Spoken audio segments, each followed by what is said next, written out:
Welcome to Whispers of the Night. I'm Adam, your host for today's mystery. In this Halloween special, we join Poirot and Hastings on the moors of Somerset, where superstition walks hand in hand with murder. If you enjoy this episode, please give this video a like and share it with fellow mystery lovers. Before we begin, tell me in the comments, do you like this new theme? We've added 2 Whispers of the Night. Please drop your suggestions. I'd love to know what you think about this new atmospheric theme. Now, as always, grab a coffee, stay curious, and let's get started. The Feast of the Skinless. Chapter 1. The Legend Awakens. I have faced German artillery at the Somme. I have stared down armed criminals in dark alleyways. Yet nothing in my experience prepared me for the thing I witnessed in the fog-choked moors of Somerset during that hour-sided October of 1928. Even now, with Poirot's explanation resting in my mind like a mathematical proof, I wake some nights convinced. I hear wet footsteps outside my window. It began with a letter that arrived on the 15th of October. Poirot slit the envelope with his paper knife that grey morning, his green eyes scanning the contents with the precision of a jeweler examining a questionable stone. His magnificent moustaches, freshly waxed, naturally twitched once, twice, 3 times. Whatever Dr. Marcus Bellamy had written, it disturbed even Poirot's legendary composure. Mon ami, pack your warmest clothing. We journey to Somerset within the hour. Somerset. What's the urgency? A man has died under circumstances that terrify an entire village. He passed me the letter. Dr. Bellamy believes the death was murder, disguised as supernatural vengeance. But the villagers, they believe otherwise. They believe in the Skinless. The letter came from Dr.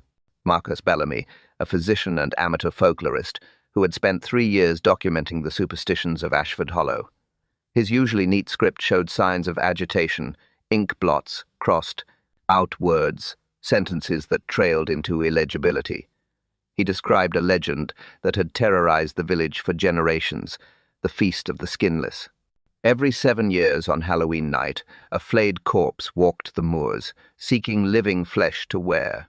The creature left behind, victims whose skin bore the marks of its touch, faces frozen in expressions that suggested they had witnessed something beyond human comprehension. This year marked the 7th cycle, and 5 days ago, on the night of October 10th, the wealthy collector Lionel Garwood had been found dead in his locked study, his face contorted in such terror that the local constable refused to write a detailed report. Strange symbols had been carved into the floorboards beneath his body. Marks on his skin suggested something had traced the outline of where flesh might be removed. Dr. Bellamy wishes Poirot to arrive before Halloween. Poirot folded the letter with geometric precision. He fears more deaths will follow. The village descends into panic. People lock themselves indoors after sunset. 3 families have already fled to relatives in Bristol. You don't actually believe in this creature. Poirot believes in human wickedness, masquerading as supernatural terror. His green eyes met mine with unusual intensity. But the method of creating such terror, Hastings, that shall prove most instructive. Someone has constructed an elaborate illusion. And illusions, they always contain flaws. The little grey cells, they will find these flaws. We departed London that afternoon on the 3 train to Taunton, where Dr. Bellamy had arranged to meet us. The journey took us through countryside painted in autumn's dying colours, rust and amber, and the brown of old blood. As we travelled west, the landscape grew wilder, the hills steeper, the valleys deeper. Fog began to gather in the hollows like something that had always been there, waiting. Bellamy met us at the station as the sun touched the horizon. He was a tall, angular man, in his late 42nd, with the intelligent face of a skeptic and the haunted eyes of someone whose skepticism had been tested. His handshake was firm, but his palm was damp with sweat. "Thank God you've come, Miss Poirot. The situation worsens daily. This morning Thomas Wickes, one of our farmers, suffered a stroke after claiming he saw the creature near the standing stones. And last night Annie Fletcher, a housemaid, witnessed something at the well behind my house. She hasn't spoken a coherent word since. She saw this Skinless. She saw something, described it as a figure without skin, muscle, and sinew, gleaming in moonlight, eyes that never blinked because they had no lids. Bellamy gestured toward his motor car. "I've taken her into my household for observation. The girl is half Romani on her grandmother's side. The villagers claim that makes her more susceptible to the curse. We drove through Ashford Hollow as darkness claimed the moors. The village huddled in a valley between steep hills, its stone cottages pressing together as though seeking protection. Carved turnips sat in windows, crude faces meant to ward off evil. Every door bore a mark in white paint, symbols that Bellamy explained were meant to deny entrance to the walking dead. Superstition, Poirot murmured, yet superstition that serves someone's purpose. Tell me, Doctor, who benefits from this fear. That's what I hoped you would discover." Bellamy's knuckles were white on the steering wheel. "Garwood's nephew, Gregory, inherits a considerable fortune. Clara Winthrop, Garwood's former fiancée, has reason to hate him. He destroyed her reputation years ago. And Zara Petulenro, the Romani woman who lives on the moor, is descended from Vadoma, who was burned alive by a mob in 1878. Garwood's great-grandfather helped build that P. The motor car climbed toward Bellamy's house, a solid Georgian structure on the village outskirts. Through the gathering fog, I glimpsed the standing stones on the moor beyond, ancient markers that seemed to watch our approach with the patience of things that had witnessed centuries of human folly. Bellamy stopped the car before his door. The house stood dark except for a single lamp burning in an upper window. Behind that window, a silhouette moved. A woman's shape pacing back and forth with the restless energy of a caged animal. "Annie Fletcher," Bellamy said. "She hasn't left that room since the incident. My housekeeper, Mrs. Barrow, brings her food, but the girl barely eats, just sits and watches the moors, waiting for it to return." Poirot stepped from the motor car and stood perfectly still, his egg-shaped head tilted as though listening to something beyond normal hearing. The fog pressed closer, muffling sound and distorting distance. In that oppressive silence, I heard what might have been footsteps, wet, heavy, moving through the mist with purposeful stride. Then the sound stopped. The fog swirled, and from somewhere in the darkness came a sound I shall never forget. A rasping breath that held no trace of humanity, followed by words in a language I didn't recognize. Harsh syllables that seemed to carry the weight of ancient rage. Poirot's hand gripped my arm with surprising strength. His face had gone pale, but his eyes blazed with the fierce concentration of a mind that had just glimpsed the edge of a particularly complex puzzle. "Voilà," he whispered. "The performance, she has begun. And, Poirot, he shall be a most attentive audience." The front door opened, spilling yellow lamplight across the gravel. Mrs. Enid Barrow stood in the doorway, a severe woman in black, whose grey hair pulled back so tightly it seemed to stretch her features into a mask. Her pale hands twisted together as though washing themselves of invisible stains, and her eyes held something I couldn't quite identify. Fear, certainly, but beneath the fear lay something else, something that looked disturbingly like satisfaction. Chapter 2. The House of Secrets. Mrs. Barrow stepped aside to let us enter, her movements stiff and formal. The house smelled of beeswax and something else, a medicinal odor that reminded me of hospital corridors. The hallways stretched before us, lined with portraits, whose eyes seemed to follow our progress. Electric lights cast harsh shadows that made the familiar grotesque. "I've prepared rooms for you both." Her voice carried the flat tone of someone reciting memorized words. "Mr. Gregory Garwood and Miss Winthrop arrived this afternoon. They're in the library examining Mr. Lionel's papers. They've been most insistent about seeing the body, but Dr. Bellamy keeps it at the surgery. Wise precaution." Poirot removed his hat and coat with meticulous care, handing them to Mrs. Barrow as though she were a coat rack rather than a person, and the girl Annie Fletcher, she remains in her room. "Won't come out, won't speak, except to mutter in that heathen tongue. Mrs." Barrow's fingers resumed their restless washing motion. "I bring her meals. She doesn't eat. Just sits by the window watching, waiting for it to come back. You believe her story?" The housekeeper's pale eyes fixed on Poirot with an intensity that made me uncomfortable. I believe evil walks when good folk invite it. My great-grandfather helped purge this village of wickedness in 1878. Burned the witch Foma on the green. We had peace for years after that. But evil has a way of returning, Mr. Poirot. It comes back for those who remember those who carry the blood guilt. Intrestro's green eyes narrowed. You speak of guilt as though it were hereditary. Sin passes through generations like disease. She turned toward the stairs. Your rooms are ready. Dinner is at Tate. Best to be indoors when darkness comes full.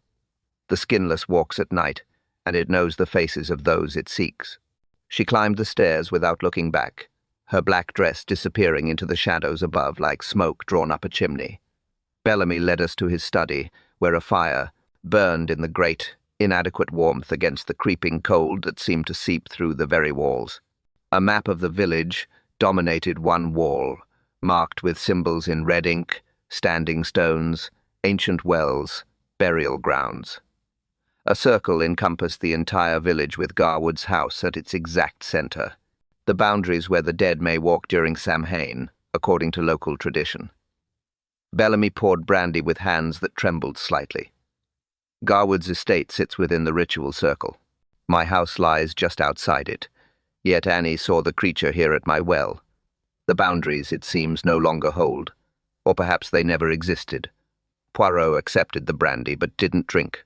Tell me of Lionel Garwood. What manner of man dies of terror in a locked room? A man who spent his life collecting darkness. Bellamy's jaw tightened. Garwood owned the finest collection of occult manuscripts in England, books that document rituals best left forgotten. 3 weeks ago he purchased something. From Zara Petulenro, a mirror prepared with ash from Vodoma's bones. Claimed it would let him see the Skinless before it could claim him. And did it? He looked into it at midnight on the new moon, October 8th. When his manservant found him the next morning, the mirror was smashed. Garwood's hands cut on the shards and his face. Bellamy drank deeply. I've seen death in many forms. Never have I seen such terror frozen in human features. Whatever he saw in that mirror stopped his heart. Where are these mirror pieces now? Zara collected them, said they were dangerous, that Garwood's blood mixed with Vidum's ash created a doorway. Every reflection becomes a portal through which the Skinless can observe its chosen victims. A knock interrupted us. The door opened to reveal a young man in his late 22nd, handsome in a weak way, with the entitled bearing of someone who had never faced genuine hardship. His expensive suit bore mud stains that suggested careless travel.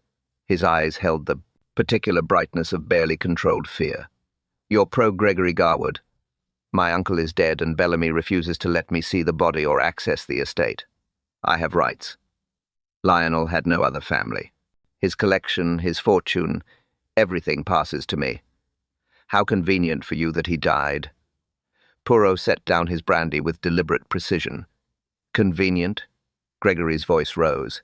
I was in Bath when he died. 30 miles away with witnesses. Clara telephoned me the morning after. I came immediately. Miss Winthrop summoned you. She said the villagers wanted to burn Lionel's house, destroy his books, scatter his collection. They think he summoned the thing that killed him. Gregory's hands clenched into fists. But I know the truth. Clara killed him. She's hated him for 20 years, ever since he discovered her Romani blood and ended their engagement. She has motive. She has knowledge of her people's cursed rituals. And she was in the village the night he died. Strong accusations. Poirot's mustaches quivered with interest. You have evidence. I have logic. Who else would want him dead? Not me. I inherit whether he dies now or in 20 years, not some phantom from folklore. Clara Winthrop murdered my uncle, and she's using this superstition to cover her crime. The door swung wider. A woman stood in the hallway, her grey hair pinned in an elaborate style decades out of fashion. She wore a travelling dress of dark green wool, and her face bore the kind of beauty that age refines rather than diminishes. But her eyes held the cold fury of someone who has nursed hatred until it became sustenance. How dare you? Clara Winthrop's voice cut like a surgeon's blade. Your uncle destroyed my life with lies, called me a witch. a seductress who used dark magic to ensnare him. The truth? He learned my grandmother was half Romani and cast me aside like refu. But I didn't kill him, Gregory. I wanted him to live, to suffer as I've suffered, to die slowly of loneliness and regret. She stepped into the room, bringing with her the scent of lavender and something sharper, a medicinal smell that matched the odor permeating the house. But if someone did kill him, I hope they made him suffer. I hope he died screaming, knowing that his hatred had brought about his own destruction. She smiled, showing teeth. And I hope whatever killed him isn't finished. I hope it takes everyone who carries the blood of those murderers, everyone who descended from the mob that burned an innocent woman alive. She turned to leave, then paused at the door. Her left hand rested on the frame, and I saw what she'd been concealing.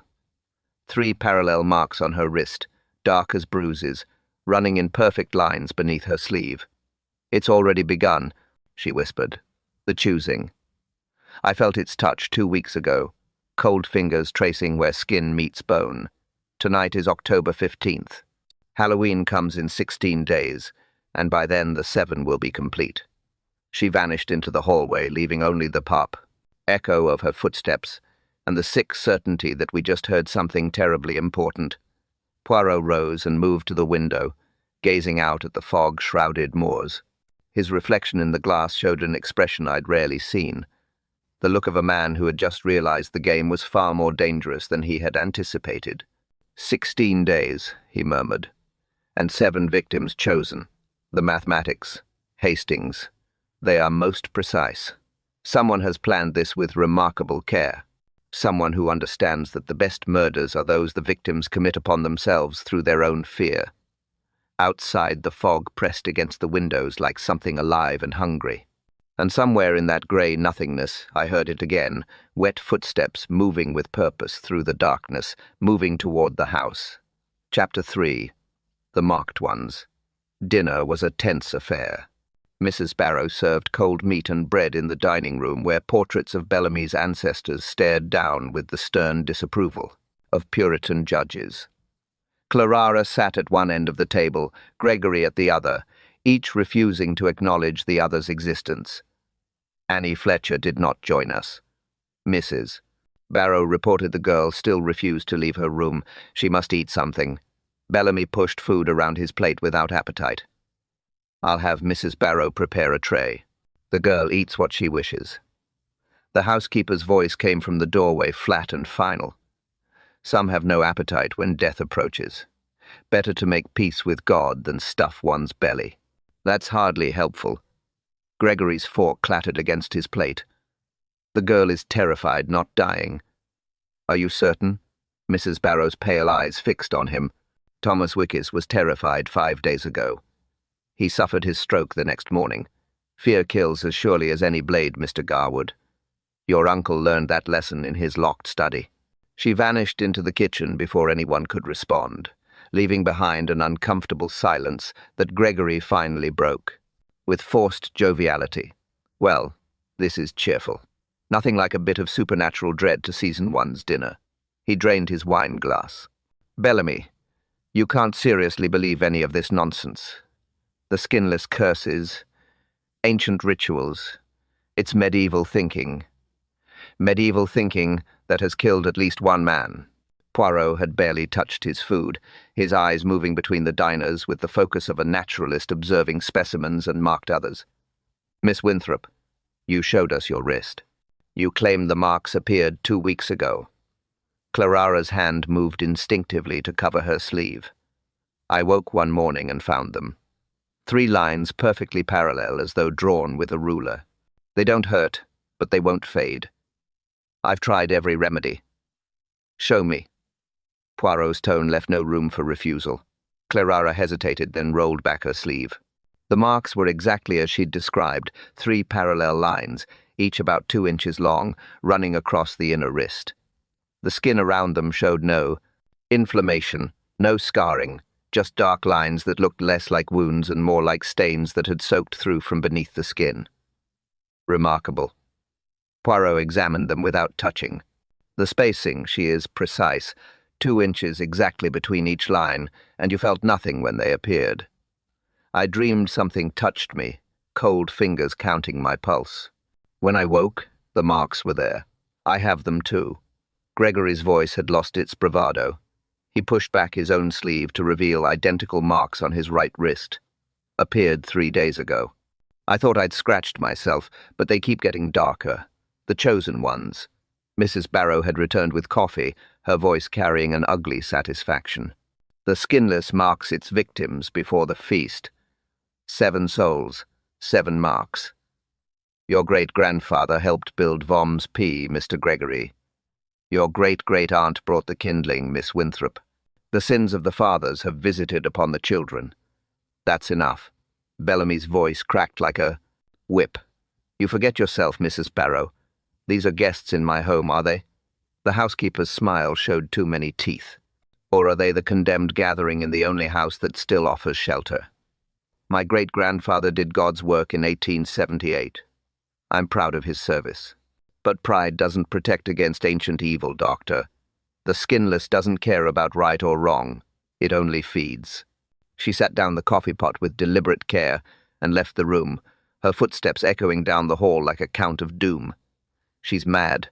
Gregory's hands shook as he poured coffee. Bellamy, your housekeeper is clearly disturbed.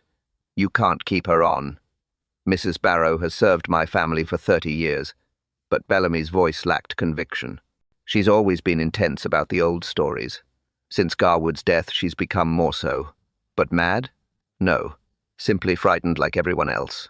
I should like to speak with Annie Fletcher. Poirot rose from the table. The girl witnessed this creature. Her testimony will prove most instructive. She won't see anyone, Bellamy began. A scream tore through the house, high and sustained, coming from the upper floor. It cut off abruptly, replaced by a wet, choking sound that raised every hair on my neck. We raced for the stairs, Poirot's short legs pumping with surprising speed. The hallway above stretched dark, except for a single lamp outside Annie's room. The door stood open, swinging gently on its hinges. Inside, the room had been transformed into a nightmare. Symbols covered every surface. The same Romani death hexes I'd seen in Bellamy's research materials painted in something dark and viscous that might have been blood. The wallpaper hung in strips torn with what looked like claw marks. The mattress had been shredded, feathers drifting through the air like snow. Annie Fletcher sat in the corner, rocking back and forth, her arms wrapped around her knees. When she saw us, her mouth opened, but no sound emerged. Her eyes had gone wide and glassy, fixed on something beyond our perception. Then she spoke, not in English, but in a harsh, guttural language that seemed to scrape against the air itself. The words meant nothing to me, but Clara Winthrop gasped and stumbled backward, her face draining of colour. What is she saying? Bellamy gripped Clara's arm. You understand Romani? Those aren't Romani words. That's the death tongue, the language used only in the darkest rituals. Clara's voice came out barely above a whisper. She's reciting the names. The 7 who will be taken. Lionel Garwood, first to fall. Bernard Finch, who disturbs the grave. Gregory Garwood, who inherits sin. Clara Winthrop, who carries cursed blood. Annie Fletcher, who witnessed and must pay. Marcus Bellamy, who seeks what should stay hidden. Annie's voice rose to a shriek on the final name, then cut off completely. She slumped forward unconscious. 6 names. Poirot's voice cut through our shock with the precision of a scalpel. She spoke 6 names, but the legend requires 7 victims. Who is the 7th? I am. Mrs. Barrow stood in the doorway, her face a mask of grim satisfaction. She held out her wrists, showing marks identical to those on Clara and Gregory. I've been marked since the night Garwood died. I felt it touch me in the darkness, cold fingers counting my blood. We're all chosen now, all connected by ancestral sin, and in 16 days the Skinless will feast. She turned and walked away, leaving us in that destroyed room with an unconscious girl, and the growing certainty that we were caught in something far more complex than a simple murder. Poirot knelt beside Annie, checking her pulse with practiced efficiency. His face had gone thoughtful, those little grey cells engaging with the puzzle in ways I couldn't begin to understand. Most interesting, he murmured. She speaks the names of victims, but one name troubles Poirot greatly. Bernard Finch. Who is this person? We have not encountered anyone by that name. The librarian. Bellamy's voice shook. Bernard Finch maintains the village library. A quiet man stammers when nervous. He's been researching the legend for months, helping me document the folklore. Why would he be marked? He has no connection to the mob that burned Vidoma. Then perhaps, Poirot said, rising to his feet, someone wishes him to have a connection. Or perhaps he has already disturbed something that should have remained buried. Either way, we must find this Bernard Finch, and we must find him before whoever orchestrates this elaborate charade decides to make him the second victim. Outside Annie's window, fog pressed against the glass like something trying to force its way inside. And in that grey nothingness, I saw a shadow move, tall, impossibly thin, with a shape that suggested human form, but lacked something essential. The shadow paused, as though aware of my gaze. Then it raised one hand and pressed it against the glass from the outside, 3 fingers perfectly spaced, leaving marks that began to frost the window in a pattern I'd seen twice before that evening. The marks of the chosen. Chapter 4. The Librarian's Secret. We found Bernard Finch the next morning, though found suggests a deliberate search. In truth, he came to us stumbling through Bellamy's front door at dawn, his clothes soaked with dew and grave dirt, his wire-rimmed spectacles sitting askew on his pale face. Dr. B. Bellamy. His stammer made every word an effort. I need help. Please, you must help me. Bellamy caught him as his knees buckled, guiding him to a chair in the morning room. I poured brandy while Poirot observed with that peculiar intensity he reserved for moments of crucial discovery. The librarian's hands shook so violently he could barely hold the glass. What happened? Bellamy checked his pulse, his physician's instincts overriding everything else. Bernard, where have you been? You're freezing. The Key Cemetery. I went there last night. Had to see if the B-book was real. His eyes darted between us, wide with fear that bordered on madness. The little legend speaks of a tea-text buried with the standing stones, the ritual of unbinding. I thought if I could find it, prove it was just paper and ink, the village would stop this pea panic. But when I dug into the ken, he trailed off, staring at his hands. In the morning light, I could see marks on his palms, dark stains that looked like bruises running in 3 parallel lines across each palm. The marks. Huro moved closer. When did they appear? When I did touch the book, the moment my fingers brushed the cover, I felt something seep cold, like ice burning through skin. I dropped it, but too late. The marks were already there. He held out his hands, palms up in a gesture of supplication, and I heard a V voice in my head, speaking the old Tati tongue. It said my name, said I was chosen, the third to fall. You brought this book? Poirot's eyes gleamed with interest. Bernard reached into his coat, with trembling fingers, and produced a leather-bound volume, its cover stained black with grave dirt and something else, dark smears that might have been old blood. The pages were vellum covered in script I couldn't read, but the illustrations needed no translation. Figures without skin, anatomical drawings showing how flesh separated from muscle. Ritual instructions accompanied by diagrams of standing stones and sacrificial circles. Don't to touch it. Bernard pulled it back as Bellamy reached for it. Whatever this is, it's not just a book. I've catalogued thousands of volumes. This one feels different, wrong, like it's aware of being reread. A new voice spoke from the doorway. The ritual of unbinding. I thought it burned with my great-grandmother. Zara Petulenro stood there wrapped in a travelling cloak still damp with morning fog.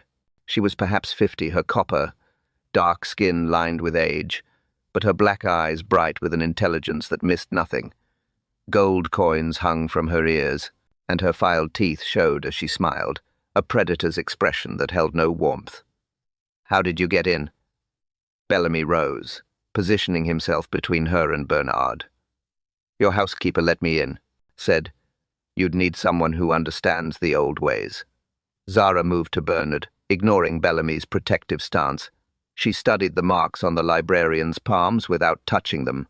The choosing mark, 3 lines for the 3 layers of skin that will be taken: epidermis, dermis, subcutaneous tissue. The Skinless doesn't just kill Mr. Finch. It studies, learns, prepares its victims for the harvest. That's enough. Bellamy's voice shook with anger. You're terrifying a man who needs medical attention, not folklore. I'm telling him the truth. Zara's eyes never left Bonnard's face. You found the book, but did you read it? The first pages before I dropped it. It doesn't create the curse. It meant something already here. Something that existed before the Romani came to these moors. Something ancient that Mimic made a bargain with in 1878. Bernard's voice dropped to a whisper. He wanted his granddaughter, Vac Vadoma, burned alive for being different. He found this thing in the stones and offered it 7 skins every 7 years in exchange for 1 night wearing her face. And the creature agreed. Zara's smile vanished, but it lied. Warmer's skin for 1 night, then refused to give it back.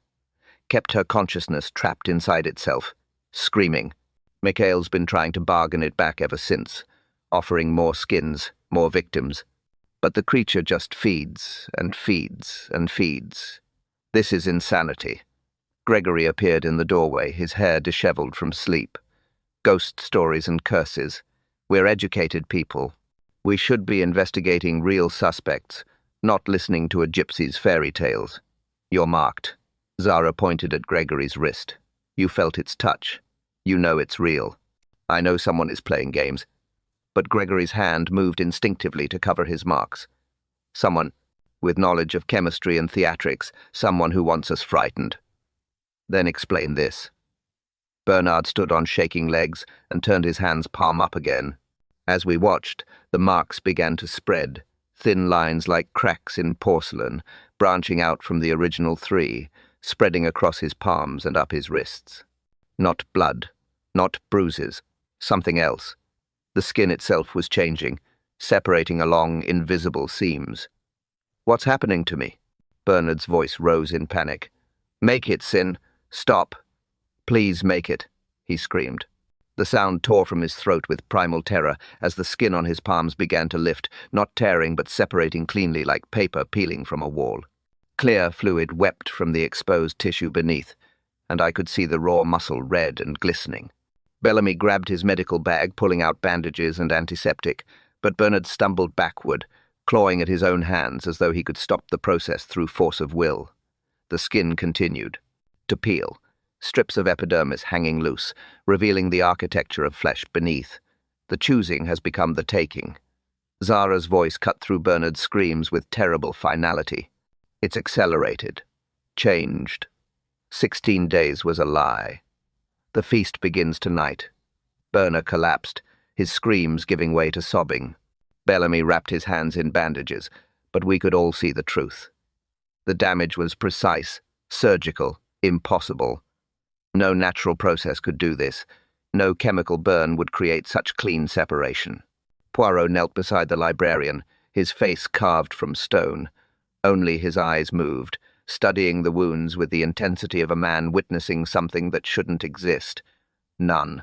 His voice came out barely above a whisper. This is not supernatural. It cannot be. There must be an explanation. There must be a crash from upstairs silenced him, glass shattering, wood splintering. Then, Clara Winthrop's voice roared with terror. It's in the mirrors. God help us. It's in all the mirrors. We raced for the stairs, leaving Bernard in Bellamy's care. The upper hallway stretched before us, and I saw what Clara had seen. Every mirror, every reflective surface, every window showed the same impossible image. A figure stood behind us in the reflections, tall, impossibly thin. Its exposed muscles glistened wetly in the morning light, and its lidless eyes stared with the fixed intensity of something that had never known sleep. Its lipless mouth spread in what might have been a smile, showing teeth filed to points. But when I turned to face where it should be standing, nothing was there, only empty hallway. The figure in the reflections raised one hand, 3 fingers extended, and pressed them against the glass from inside the mirror. Then the reflections went dark, showing only our own terrified faces staring back at us. Poirot stood perfectly still, his magnificent moustaches trembling with some emotion I couldn't name. When he spoke, his voice carried an edge I'd never heard before, the sound of certainty cracking under the weight of impossible evidence. "The game changes," he said. "Someone has elevated theatrics to art, and unless Poirot can determine how these illusions are achieved, I fear we shall all become victims of our own terror." Outside, the sun disappeared behind sudden clouds. The temperature dropped, and from somewhere in the depths of the house came Mrs. Barrow's laughter, high and terrible and disturbingly close to madness. Chapter 5. The Ritual Revealed. Bellamy sedated Bernard with morphine, wrapping his ruined hands in layers of bandages that quickly soaked through with clear fluid.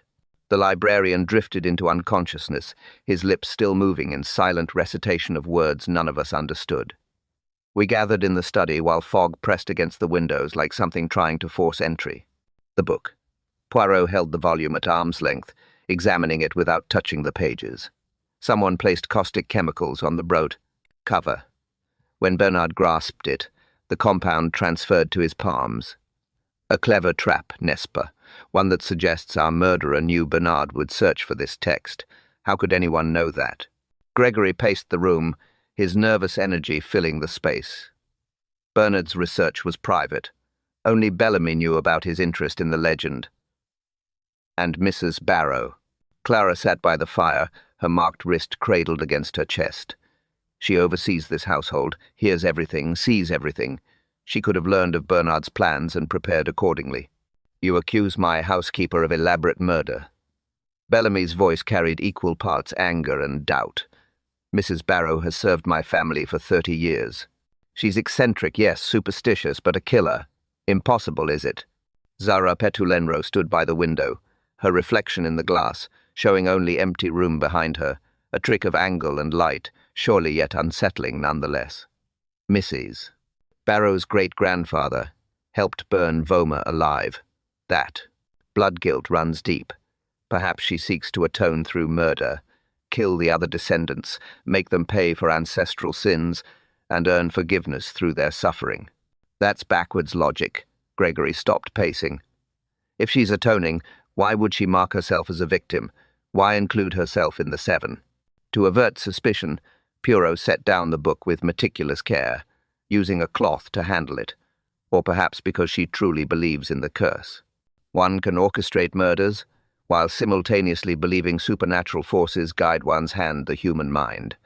She is capable of remarkable compartmentalization. Then arrest her." Clarara's voice shook with suppressed fury.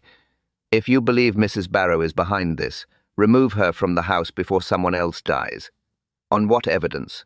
Footprints that prove nothing. Mirror tricks that could be accomplished by any competent stage magician." Poirot's green eyes blazed with frustration. "No. We must understand the complete mechanism, the how and the why. Only then can we prevent further deaths." A knock interrupted us. Mrs. Barrow entered without waiting for invitation, carrying a tea tray. Her movements were precise, mechanical, and her pale eyes held that same disturbing satisfaction I'd noticed the previous evening. Tea for the condemned. She set down the tray with deliberate care. "Though I wonder why you bother with such niceties. In 3 days Halloween arrives, the 7 will be complete. The Skinless will feast." 3 days? Bellamy's voice cracked. "You said 16 days yesterday. The timeline keeps changing. Time moves differently when death approaches." Mrs. Barrow's smile showed too many teeth. "The feast accelerates or delays according to the creature's hunger. And it grows hungry. Doctor, so very hungry. Can't you feel it? Watching, studying, learning which skin will fit best. Get out." Gregory's hand moved toward the poker by the fireplace. "Now, before you what? Strike an old woman. Your uncle tried violence. Once. Mr. Gregory tried to fight what he saw in that mirror. It didn't save him. Nothing will save any of you." She turned to leave, then paused at the door. "The girl Annie is asking for you, Mr. Poirot. Says she has something to show you, something important. I'd hurry if I were you. The marked ones don't have much time." She vanished into the hallway, leaving behind only the scent of lavender and that medicinal odor that seemed to permeate every corner of the house. She knows something. Clara stood, her face pale but determined.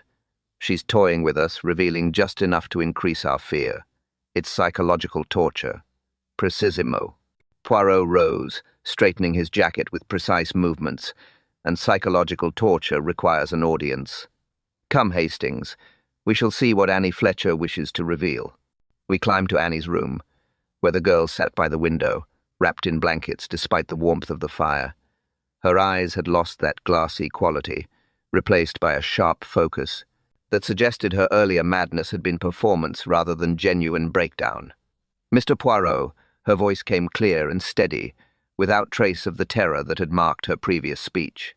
"I need to show you something I found when I destroyed this room 3 nights ago." "You destroyed the room yourself?" Poirot moved closer. "The symbols, the torn wallpaper. You created that chaos." "Mrs. Barrow gave me the paint, told me the symbols would protect me, that I needed to mark the room before the Skinless could enter. I believed her, did everything she instructed." Annie pulled aside a section of torn wallpaper, revealing the plaster beneath. "But when I tore this strip, I found something she didn't expect me to find. Behind the wallpaper carved into the plaster itself was a perfect circle. Within that circle, a series of holes had been drilled through the wall at precise intervals. And through those holes, I could see into the adjacent room a hidden passage I'd never noticed, with clear views into Annie's chamber from multiple angles. She's been watching me." Annie's voice shook, but with rage rather than fear. "Every night since I arrived, she's been observing through these holes. And there," she pointed to the mirror above her washstand. "That mirror is new. Mrs. Barrow installed it 4 days ago, said the old one had cracked. But this one is different. The reflection doesn't align quite right. And at night, when the lamp is lit just so, I can see through it into another space behind the glass." Pooh examined the mirror with renewed interest. His fingers traced the frame, finding a nearly invisible seam. With careful pressure, a section of the mirror swung inward, not glass at all, but a cunningly painted panel that concealed a narrow space behind it. Within that space, a figure could stand unseen, appearing to anyone looking at the mirror as though the reflection had come to life. "Pepper's ghost." Poirot's voice carried grim satisfaction. "A Victorian theatrical technique using angled glass and concealed lighting. But this is more sophisticated. Someone installed this mechanism days ago before the true terror began. Someone who planned every detail with remarkable precision. Mrs. Barrow." Annie's hands clenched into fists. "She created all of it. The footprints, the mirrors, the symbols. She's been staging this supernatural horror to drive us mad. But why? What does she gain from our terror?" "That, mademoiselle, is the question Poirot must answer."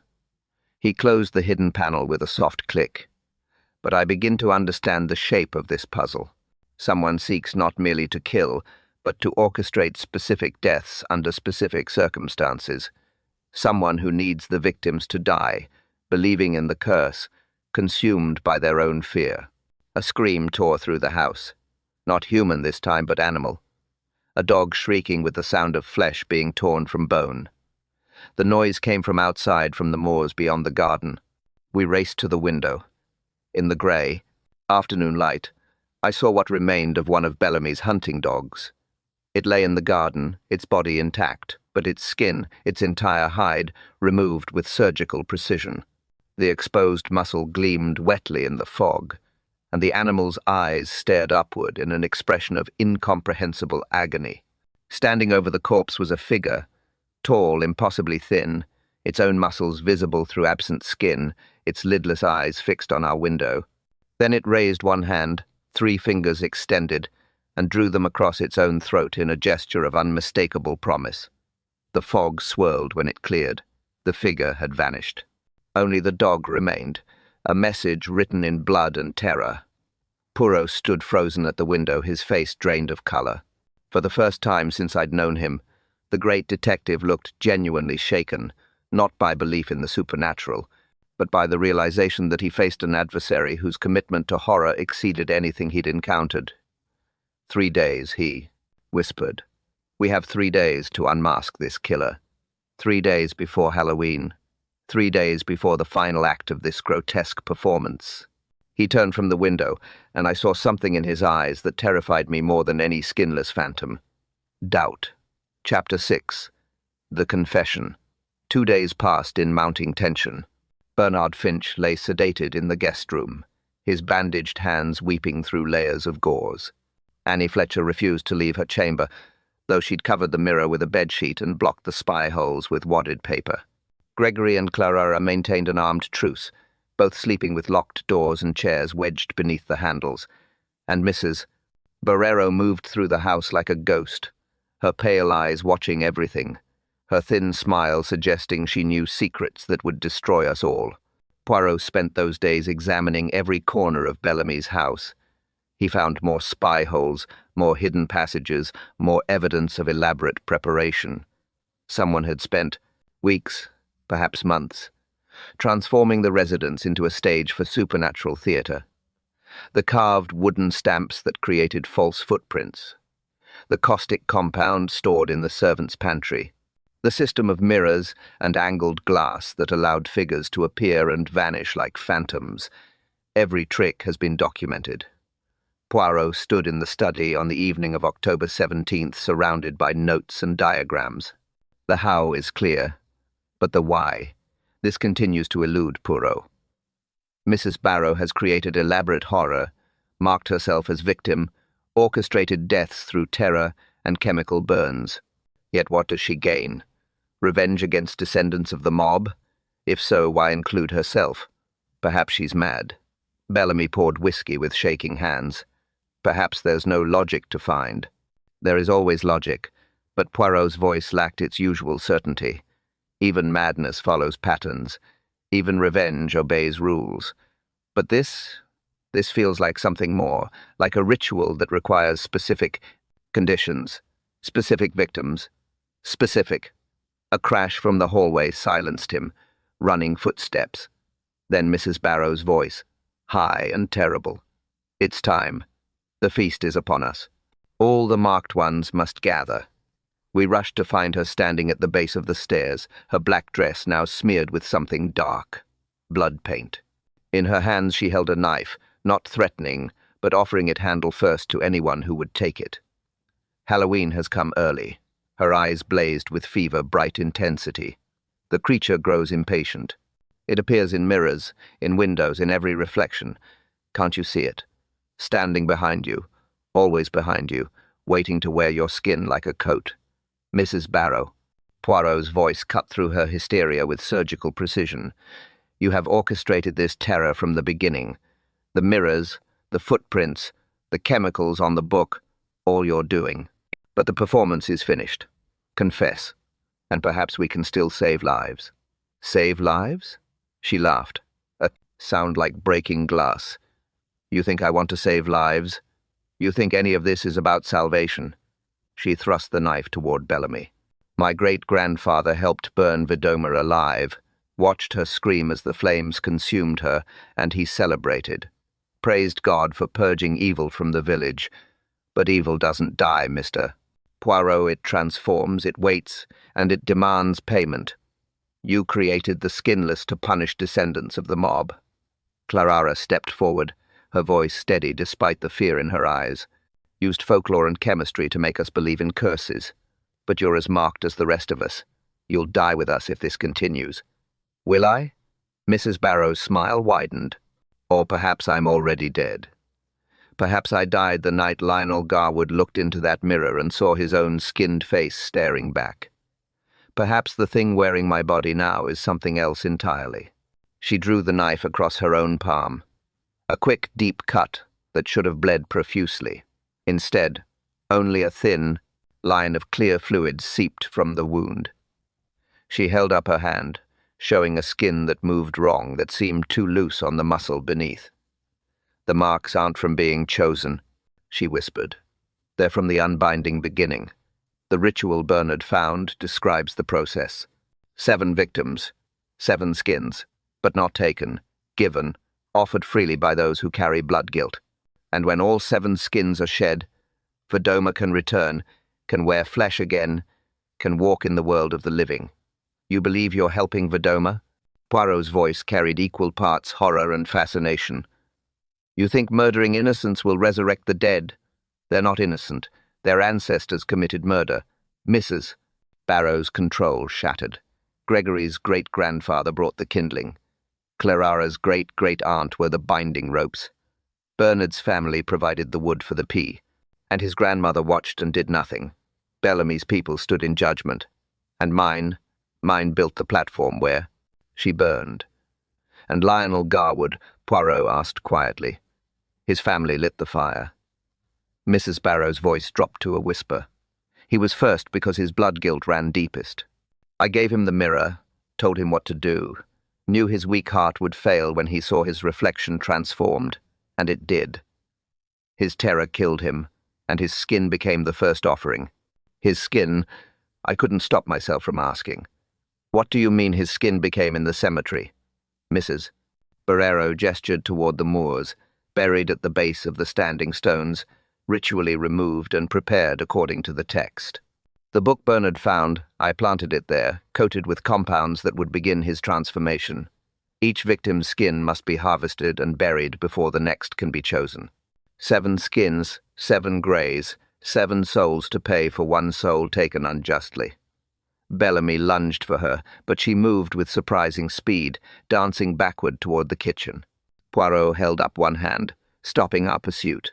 Let her go, she has confessed, we have witnesses, and without her continued orchestration of terror, the remaining victims are safe. He turned to face us all, his expression grim. Mrs. Barrow is a murderer and a mad woman, but she is human, not supernatural, not cursed, simply broken by guilt and obsession. Then why do I still see it? Annie's voice came from the top of the stairs. In every mirror, every window, every reflection, the Skinless stands behind me, getting closer each night. If Mrs. Barrow created illusions, why do they continue even when she's not present? Before Poirot could answer, the lights died throughout the house. Darkness crashed down like a physical weight. In that blackness, I heard breathing, wet, labored, coming from multiple directions at once. The smell of rotting meat filled the air, mixed with that chemical medicinal odor. Then light returned. Not electric, but something else. A pale phosphorescence that seemed to emanate from the walls themselves, casting everything in a sickly green glow. And in that terrible light, I saw what stood in the hallway. Not Mrs. Barrow, something wearing her dress, her shape, but with skin that hung loose like an oversized coat. The thing's face had begun to slough away in strips, revealing the glistening muscle beneath, its eyes, lidless, unblinking, fixed on each of us in turn, as though measuring which skin would fit best. It raised both hands, showing palms marked with those 3 parallel lines. Then it spoke in Mrs. Barrow's voice, but wrong somehow, distorted and layered with other voices beneath. Dozens of voices, perhaps hundreds, all speaking in unison. 7 skins for 7 sins.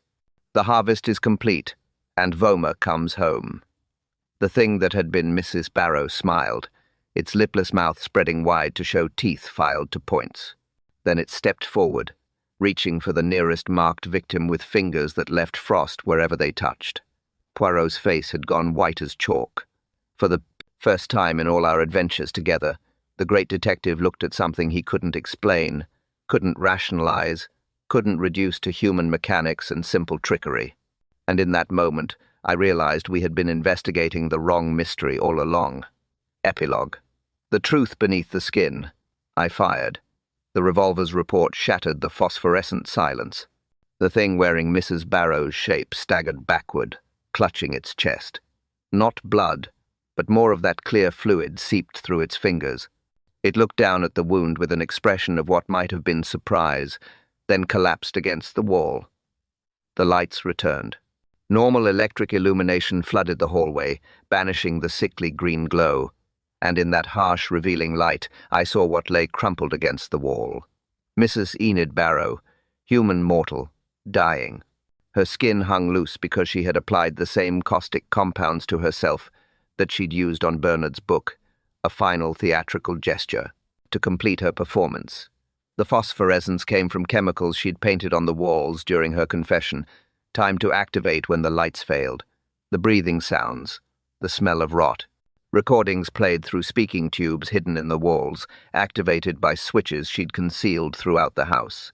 Every element explained, every mystery solved, every supernatural horror reduced to stagecraft and chemistry.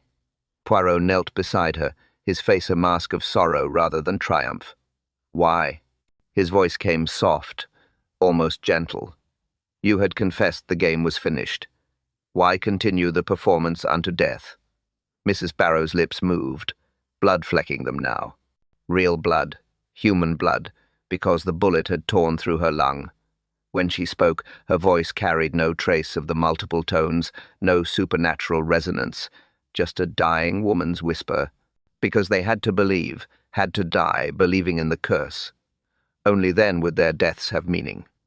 She coughed, her body convulsing. Garwood died thinking the Skinless had come for him. Bernard will die, believing he was marked. The others will spend their remaining days covered in terror. That's the real revenge, Mr. Poirot. Not death but the certainty that death comes from supernatural judgment. They carry guilt, and now they carry doom.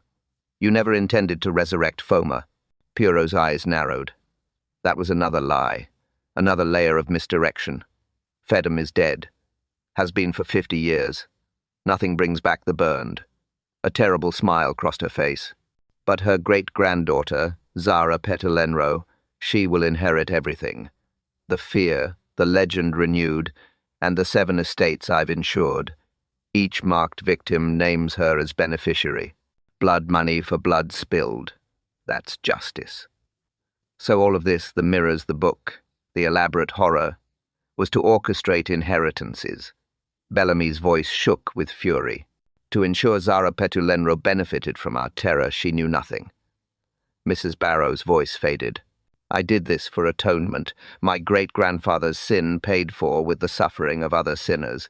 And when you all die, believing in curses, Zara will have wealth enough to honor Verdoma's memory properly. The 7 victims were never meant to be killed. Poirot stood, his face carved from stone. Only Garwood died. The others were marked, terrorized, made to live in fear. But you intended them to survive, to carry that fear forever, and to eventually die natural deaths, having already signed over their estates to Zara. Yes, Mrs. Barrow's eyes began to glaze. The real curse is living with guilt, living with certainty that something watches, something waits, something comes. That's more terrible than death. That's true punishment. Her breath rattled out. Her body went still, and Enid Barrow died as she had lived, orchestrating horror until her final moment. Scotland Yard arrived the next morning. They found the recordings, the chemicals, the carved stamps, the concealed passages. They excavated the cemetery and discovered no buried skin, no ritual harvest, only Mrs. Barrow's elaborate staging. Even Garwood's body, when exhumed, showed no signs of flaying. His skin remained intact. His death had been simple heart failure brought on by terror, exactly as Bellamy had diagnosed. The mirror in Garwood's study showed traces of chemical compounds that could create hallucinations when combined with specific lighting. The pieces of glass Zara had carried were coated in mild psychotropic agents. Touching them would have induced paranoia and visual distortions. Every element of supernatural horror had a rational explanation. Bernard Finch recovered, though his scarred hands would never fully heal. The chemical burns had been severe but treatable. Annie Fletcher left the village the day after Mrs. Barrow's death, refusing to speak of her experience beyond confirming she'd been manipulated into creating the destroyed room herself. Gregory and Clara inherited their respective estates and immediately sold them, neither willing to remain in Ashford Hollow. Bellamy published a monograph on mass hysteria and the power of folklore to shape perception. Zara Pettilenro vanished. Some said she'd returned to her caravan on the moors. Others claimed she'd left England entirely, unwilling to accept money stained with her great grandmother's tragedy. The truth remained as elusive as the woman herself. We departed Ashford Hollow 3 days after Mrs. Barrow's death, as November's grey cold settled over the moors. Poirot sat silent throughout the journey to London, his magnificent moustaches drooping slightly, a sign of deep thought or deeper disturbance. You solved it. I broke the silence as our train pulled into Paddington Station, explained every element, proved the supernatural was merely theatrical. But his voice held no satisfaction. Poirot explained the mechanisms, documented the tricks, revealed the murderer's methods and motives. Then, why do you look as though the case remains unsolved? He turned to face me, and I saw something in his eyes I'd never seen before. Not doubt, but a profound unease that sat ill with his usual certainty. Because there are elements that resist explanation, Hastings, small details that do not align. He pulled a photograph from his pocket, an image Scotland Yard had taken of Garwood's locked study. Observe the symbols carved into the floor beneath where Garwood died. Mrs. Barrow could not have carved them. The room was locked from within, and Garwood had no tools. Perhaps he carved them himself in his madness. With what implement? None was found. And these symbols, I have consulted experts in Romani folklore. They do not match any known death hex. They are older, much older, predating the Romani presence in England by centuries. He tucked the photograph away, his face troubled. And there is something else. The dog in the garden, the one we saw, skinned with surgical precision. Scotland Yard examined it thoroughly. The hide was removed with such perfect technique that no human surgeon could have achieved it. Every blood vessel separated cleanly, every layer of tissue divided without tearing, as though the skin simply unbounded. What are you suggesting? Poirot suggests nothing. Pooh states only facts. He gazed out the window at London's gaslit streets, his reflection ghostly in the glass. Mrs. Barrow orchestrated elaborate theatre. This is proven. But perhaps, just perhaps, her theatre was built around something real. Perhaps she found something ancient in those standing stones, something that predated human understanding and used it as the foundation for her revenge. That's impossible. Precisimo. He smiled, but it didn't reach his eyes, and yet the impossible occurred. A locked room with unexplained carvings, a dog flayed with inhuman precision, and 7 people who will carry marks on their wrists until they die. Marks that appeared spontaneously without human agency, perfectly spaced. According to anatomical measurements, no one should know. He rose as the train came to a complete stop, gathering his hat and coat with meticulous care. The case is closed, Hastings. The murderer is dead. Justice, such as it is, has been served. But some mysteries are solved without being answered, and some truths are more terrible than any fiction. We stepped onto the platform, back into London's familiar chaos. But as I glanced back at the train that had carried us from Somerset, I saw something that stopped my heart. In the window of our empty compartment, a reflection that couldn't exist, a tall, impossibly thin figure with exposed muscle gleaming wetly in the gaslight. Its lidless eyes met mine for one eternal moment. Then the train pulled away, carrying the image into darkness and fog. I never told Poirot what I'd seen. Some things are better left unspoken. Some horrors are better faced alone. And some truths about the world's darkness are best kept buried in the ancient earth of Somerset, where fog never fully lifts, and old legends refuse to die. But on certain October nights, when the wind howls and the mist creeps through London streets, I wake convinced. I hear wet footsteps outside my window, and when I look into mirrors, I sometimes see, just for a moment, just at the corner of my vision, a figure standing behind me, studying, measuring, waiting. I've told no one about these moments. Not even Poirot. He would dismiss them as psychological after-effects of trauma, and perhaps he would be right. The rational mind knows. Mrs. Barrow created every horror through stagecraft and chemistry, but some curses, I've learned, cannot be reasoned away. Some darkness cannot be illuminated by even the brightest little grey cells, and some skin once marked can never be unmarked. The feast of the Skinless continues, and I suspect it will continue long after the last of us who witnessed Mrs. Barrow's theatre have turned to dust and memory because some things are older than human understanding. Some hungers cannot be satisfied, and some legends are legends because the truth is too terrible to name. Thank you for listening to the Feast of the Skinless here on Whispers of the Night.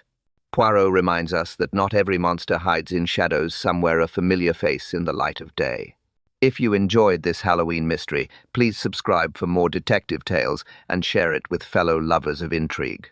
We'll soon be adding all of our existing stories to the membership so every member can enjoy the entire Whispers of the Night library completely ad-free. If you'd like to join, the link is in the description below.